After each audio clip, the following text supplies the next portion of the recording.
2025 की जो एंट्री हुई वेलकम बीटा जनरेशन से हुई। आप सोचेंगे कि बीटा जनरेशन वेलकम का क्या मायना है। 1 जनवरी 2025 से 2039 तक बीटा जनरेशन को नापा गया। जनरेशन का हम लोग एक विश्लेषण के तौर पे देखें तो 1901 से लेकर के 1927 तक जो ग्रेटेस्ट जनरेशन थी, जहाँ विश्व युद्ध भी हुए और संघर्ष रहा और वहाँ का आदमी संघर्षशील रहा। 1928 से लेकर के 1945 तक साइलेंट जनरेशन नाम कहलाई गई, जिसमें परंपरा, वैल्यू और लोगों के काम करने की क्षमता, एक दूसरे पे विश्वास करने की क्षमता का 1928 से 45 के बीच में जो जनरेशन थी उसका ये हाल था। 1946 से 1964 तक बेबी बूमर नाम से हुआ, जिसमें जनसंख्या का विस्फोटक हुआ, बहुत सारी हुई और सामाजिक आंदोलन हुए और वहाँ की जनसंख्या के विस्फोटक के कारण से हम लोग जो है, हमारे जो बुजुर्ग थे वो 46 से 64 के बीच में इस माइंड सेट से जिए। फिर 1965 से 1980 के बीच में एक्स जनरेशन के नाम से आंका गया लोगों ने, और वहाँ पे हम अलग तरह से अपनी एक लाइफ स्टाइल का बदलाव हुआ। 1981 से 1976 तक था तो इंटरनेट आया, जिसको कि वाई जनरेशन कहा गया, जहाँ इंटरनेट की एंट्री हुई, मेल भेजना करना, ये छोटे मोटे काम हमारे बीच में आए और उस जनरेशन के अंदर ये कार्रवाई नहीं पैदा हुई।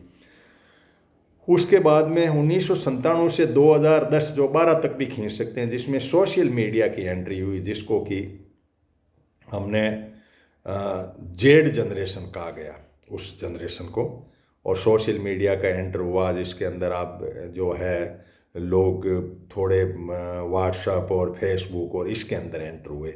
2013 से 1997 से 2012 के बाद में 2013 से लेकर के 2024 तक जो था वो अल्फा जनरेशन कहलाई गई, जिसके अंदर डिजिटल का बूम आया और उस डिजिटल के बूम के अंदर रील वगैरह बनाना, ये जुआर, ये इस तरह की जो कार्रवाई थी वो डिजिटल एरा पे आई। तो इस जनरेशन के अंदर ये आया।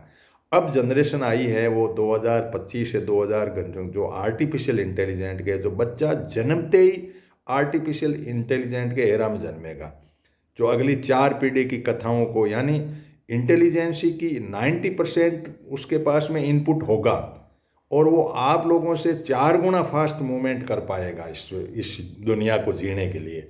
अब हम लोग जो ओल्ड एज लोग हैं, कई बार मैं सोचता हूँ कि कुछ हम छोटी मोटी रूढ़ियों को, परंपराओं को, उनको ढोए रख रहे हैं या उनको करने में पीढ़ियाँ बहुत, जो ये जनरेशन गैप आता है ना, लगभग हर घर में 3 जनरेशन रहती है। एक पोता होता है, दादा होता है, उसके पिताजी होता है, तीनों के बीच में गैप है।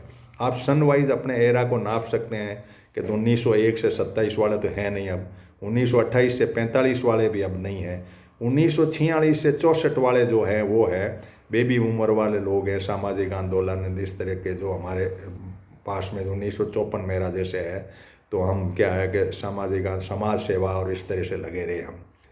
अब 1981 से 96 के अंदर इंटरनेट आ गया, तो मेरी मतलब जवानी में, या समझो ये थोड़ा बहुत आया था उस टाइम, और 97 से लेकर के 2010 तक सोशल मीडिया आया। इसने बहुत भारी बदलाव किया, जो ये चुनाव के बदलाव और सोशल मीडिया के अंदर एंट्री हुई और बड़े भारी है, जिसको जेड जनरेशन कहा गया।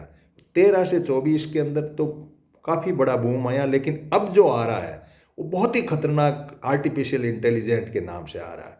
तो जनरेशन का ये जो है जनरेशन गैप के तहत आप अपने आप में समझें और लोगों को उसी माइंड सेट से बात करें, उसी माइंड सेट से उनको करेंगे तो आप पार पड़ेंगे।